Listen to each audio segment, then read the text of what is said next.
তো চলুন আজকে আপনাদের নিয়ে যাব আমি হরিদেবপুর 41 পল্লী ক্লাবে। কিভাবে যেতে হবে সেটা আপনারা জানেন, তো আমি বলে দিচ্ছি।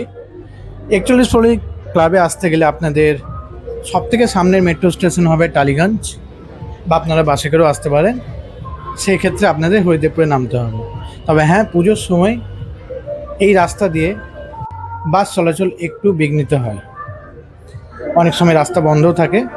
তাই যদি বাসে বা গাড়িতে আসেন তাহলে একটু খোঁজ খবর নিয়ে আসবেন।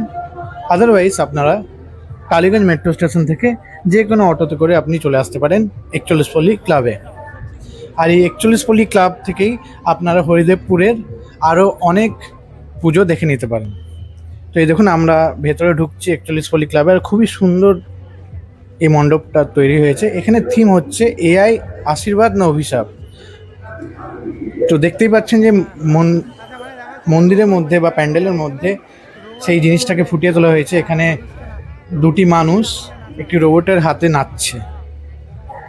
আমাদের ফিউচারকে দেখানো হয়েছে যে ইন ফিউচার আমরাও হয়তো এরকমই কোনো রোবটের হাতে পুতুল হয়ে যাব।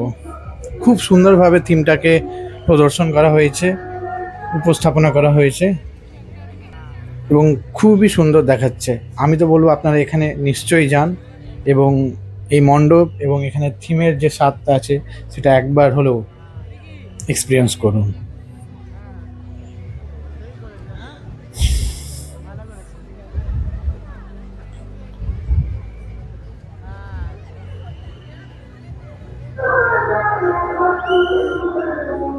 আর এই দেখুন 41 পল্লী ক্লাবের ঠাকুর, আপনাদের একটু বড় করে দেখাচ্ছি।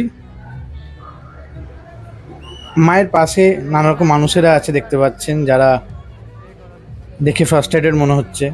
হয়তো আমাদের ফিউচারটাকেই বলা হচ্ছে এখানে, যে তারা খুব চিন্তায় পড়ে গেছেন যে তাদের কি হবে। এই যে এআই, এই যে রোবোটিক্স চারিদিকে, এগুলো আমাদের একটা জালের মধ্যে ফেলে দিচ্ছে এবং আমাদের ধীরে ধীরে আশীর্বাদের জায়গায় জেলের মধ্যে যেন ভরে দিচ্ছে।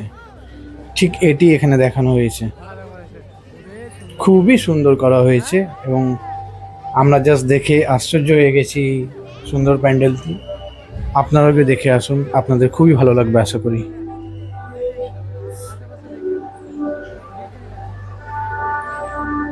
এবার আমাদের বেরোনোর পালা। আমরা ধীরে ধীরে মণ্ডপ থেকে বেরিয়ে যাচ্ছি। সবাই ভালো থাকবেন, দেখা হবে আবার অন্য কোনো ভিডিওতে। ততক্ষণের জন্য টাটা।